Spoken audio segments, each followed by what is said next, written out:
Bonjour les investisseurs à succès. Alors aujourd'hui je vous présente la 7 et 8e semaine de travaux. Donc je vous ai pas fait de petite vidéo la semaine dernière, désolé. Il n'y avait pas beaucoup de choses qui avaient avancé et on a eu une discussion assez sérieuse avec l'entrepreneur pour les délais de travaux comme j'avais indiqué. C'était compliqué à finir donc on a eu une petite discussion sérieuse et du coup ils ont mis du monde cette semaine pour finir quasiment le dernier étage. Donc il reste des petites choses comme l'ameublement et puis nettoyage et les plaintes, donc que je vais vous montrer. Et à la fin de la vidéo, je vous expliquerai un petit peu ce qui m'a sauvé dans le devis. Les éléments qui sont importants dans le devis, ce qu'il faut y avoir, et puis s'il n'y a pas, il faut que vous demandez à l'entrepreneur d'indiquer ça. Donc je tourne la caméra et puis je vous montre ce qui s'est passé, et puis à la fin je vous montrerai le devis. A tout de suite. Alors dans cette pièce, donc la semaine dernière, ils ont fini de poser les fenêtres et ils ont fini de faire l'enduit en fait autour des murs. Donc ici, et cette semaine, ils ont peint en fait toute la pièce. Donc, tout ici, ils ont juste pas peint en fait à cet endroit-là en fait sur toute cette partie-là, puisque l'enduit n'était pas encore très bien sec. On le voit ici, pour éviter que ça cloque, et puis que ça soit refaire. Ensuite, on a posé les compteurs dans tout l'immeuble, donc pour recevoir en fait le courant par N10. Donc que j'ai recontacté puisque les goulottes arrivent normalement la semaine prochaine pour programmer une date d'intervention pour raccorder en fait les différents compteurs électriques, les différents tableaux. Ensuite, donc ici on a déposé les anciennes toilettes et on a fini de carreler ici. Donc il manque juste à faire un petit habillage en fait sur cette partie pour cacher un petit peu tous les tuyaux et les fenêtres, pareil, qui ont été posées dans tout l'immeuble. Donc je vous montre pas les étages en dessous, vu qu'on a préféré en fait commencer par en haut, puis descendre au fur et à mesure pour finir les appartements. On a aussi posé les portes d'entrée, du moins les cadres, il n'y a plus que la porte à enficher. Donc on la voit, tac, elle est stockée ici. Donc, vous l'avez peut-être vu avant, donc c'est cette porte-là. Donc il y aura juste en fait sur cette porte à changer la serrure, puisque la clé en fait c'est une toute petite clé. Donc j'ai pas envie qu'elle casse quand les locataires vont rentrer chez eux et qu'ils m'appellent à 22h du soir pour me dire qu'ils ne peuvent pas rentrer à la maison. Donc ici, on a fini le placo dans la cage d'escalier. Il nous reste un petit peu d'enduit. Hop, on a tiré toute l'électricité. Et attention les yeux, il y a le parquet qui a été terminé, le carrelage et la peinture. Donc ça donne ça. Tac. Et au niveau de la salle de bain, on a posé la douche. Il reste le lavabo à poser et on a posé les toilettes. Donc il y a quelques finitions à cet endroit-là où quand on va faire les joints de carrelage, on va pousser au fond pour faire une finition propre. Le carrelage, donc on a fait des plaintes assez hautes. Donc ça donne un petit esprit comme au Portugal en fait, où il remonte le carrelage. Ça fait très propre. Je suis assez content du résultat. Ici. Donc à la base, je vous avais peut-être dit qu'on n'allait pas peindre les briques et puis les poutres pour garder un certain charme.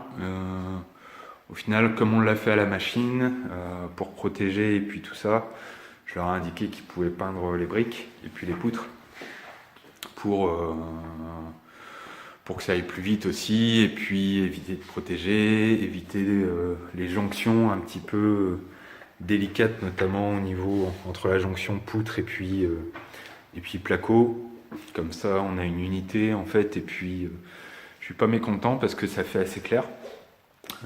Par contre on regardait, donc je vous ai montré la cheminée qui était un petit peu cassée et on le retrouve là-haut en fait. En fait il y a une petite fuite au niveau de la cheminée, donc je vais monter sur le toit pour aller réparer ça et puis remettre une petite plaque pour pour justement qu'il n'y ait plus de fuite, que ça puisse sécher et puis que l'humidité ne ressorte pas. Donc voilà pour ici. Donc ici, ce qui reste, c'est la pose des plaintes partout. Quelques prises qui manquent.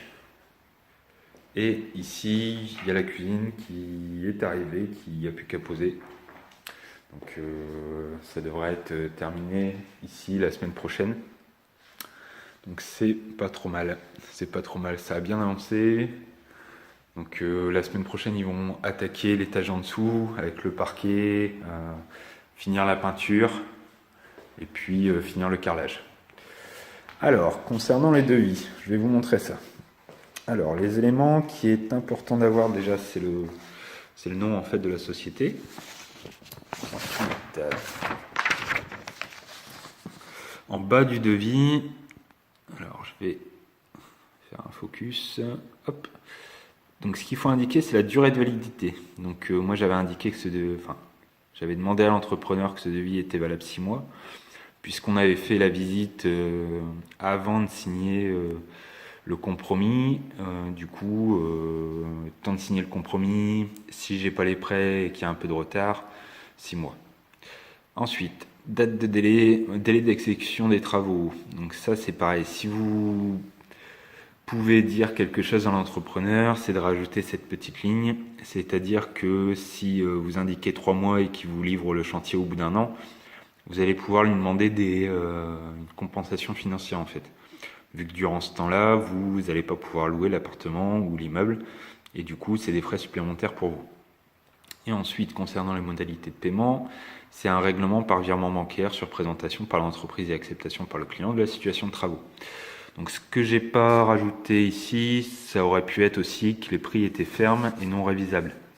Donc c'est important si par exemple il y a des prix qui peuvent évoluer à la hausse, l'entrepreneur peut vous embêter avec ça. Et la petite technique pour calculer l'avancement en fait, c'est de mettre une petite colonne à côté avec les pourcentages de réalisation. Donc ça, vous discutez avec l'entrepreneur. Par exemple, sur les parties communes, la remise en état de la porte d'entrée, c'est pas fait, donc 0%. Les boîtes aux lettres, il les a achetées, donc 30%. L'enduisage, il a fait quasiment tout l'enduisage, il manque la peinture. Donc finition B, c'est une finition assez classique, 40%. Et à la fin, en fait, vous faites une moyenne sur ce prix-là. Donc ça fait 485 € pour la réalisation de la partie commune.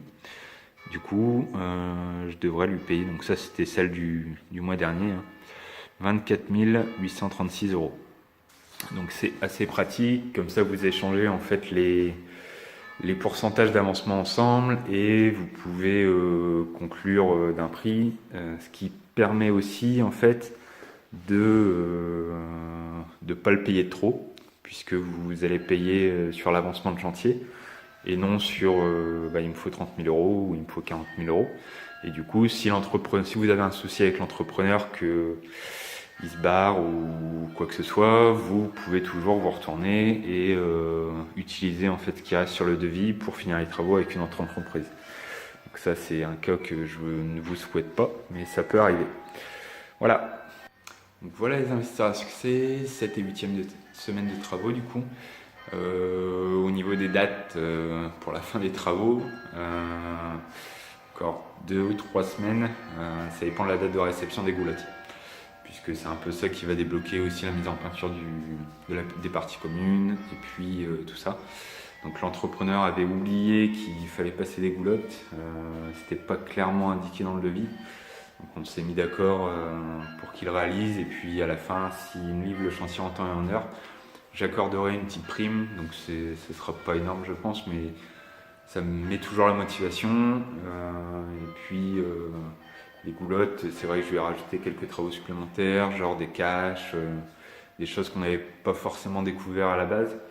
Mais bon, comme j'avais expliqué dans la vidéo d'avant, j'avais prévu au niveau de la banque une petite 10 000 € de plus en fait, qui me permet en fait de, je vais pas dire du chantage parce que c'est pas du chantage, mais d'accorder ça, vu que les travaux sont bien réalisés, que le prix était hors compétition à la base, ça ne me dérange pas.